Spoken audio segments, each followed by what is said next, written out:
All right, let's talk about something that is poised to completely rewrite our relationship with the internet.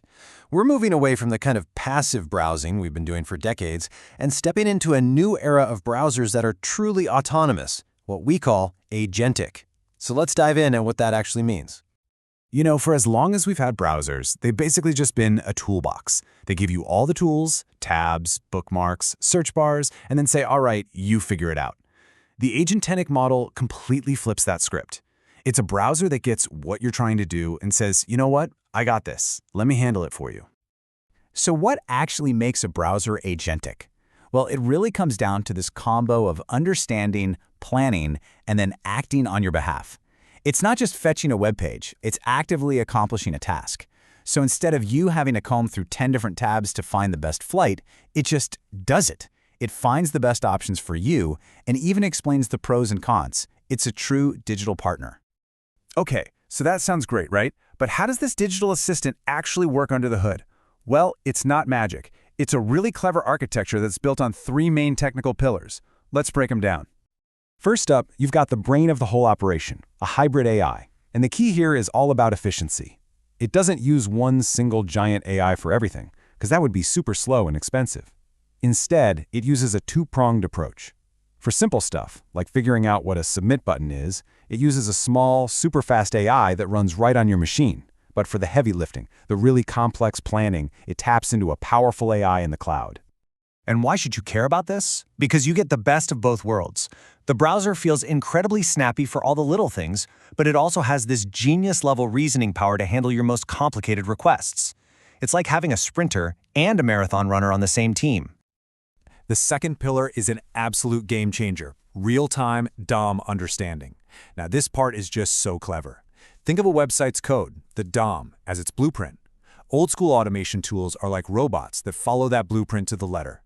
So if a designer changes a button's ID from button 123 to main submit button, the old robot just gets lost. But an agentic browser, it looks at the blueprint and understands the purpose. It's not looking for button 123.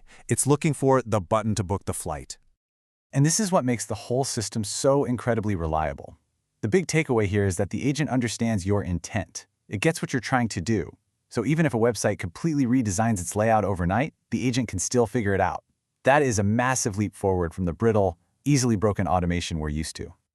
And the third pillar is all about raw speed. It's called the parallel execution engine. Just think about how you compare prices right now. You open one tab, you search, you wait. You open another tab, you search, again, you wait. It's so slow and manual. This engine just does it all at once. It's like having a whole team of assistants working for you in the background, all at the same time. And the impact of this is just massive time savings. A tedious task that might have taken you 15 minutes of mind-numbing clicking and comparing, it's now done in just a few seconds. This is what makes the whole thing feel unbelievably fast. And listen, we're not talking about a small improvement here. For really complex tasks, these systems can be up to 20 times faster than a person. Just let that sink in for a second. 20 times faster.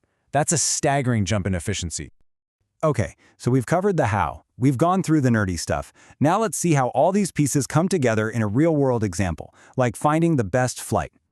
So you just tell the browser, hey, find me the cheapest flight from LAX to Tokyo. First, the hybrid AI brain kicks in and plans out all the necessary steps. Then, that parallel execution engine fires up, hitting United, Delta, and American Airlines all at the same time in the background, and finally, the AI takes all that messy, raw data and synthesizes it into a simple, clear, actionable summary for you. And this right here is the magic. The final output isn't just a spreadsheet of prices, it's a recommendation with reasoning. It gets that best doesn't always mean cheapest. It gives you the options and explains the trade-offs, just like a great human travel agent would. Of course, I know what you might be thinking. A system this powerful, what about privacy? What happens when it messes up? These are huge questions, so let's look at the key challenges and some of the very clever solutions. The solutions are actually really elegant. To make sure the agent remembers you and your preferences, there's a context manager. For privacy, and this is the big one, that hybrid model is key. It keeps sensitive stuff like your passwords right there on your device, never sending them to the cloud. And for handling errors, the system is adaptive. If a site is down or something breaks, it can retry or even figure out a different way to get the job done. as cool as this all is right now, we're really just scratching the surface. The roadmap for where agentic browsers are headed, well, that's where things get really exciting. So, in the very near future, we're going to see things like seamless voice control and workflows that cross between apps, like you book a flight and it instantly adds it to your calendar. A little further out, your browser will start to become proactive, maybe suggesting things based on your habits before you even think to ask.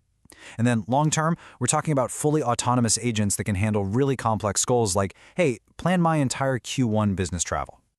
Look, this isn't science fiction anymore. This is a fundamental shift in how we work with the web, moving from a world of passive tools to a world of active partners. The future of browsing is coming, and it's coming fast. The only real question left is, what role are you going to play in it?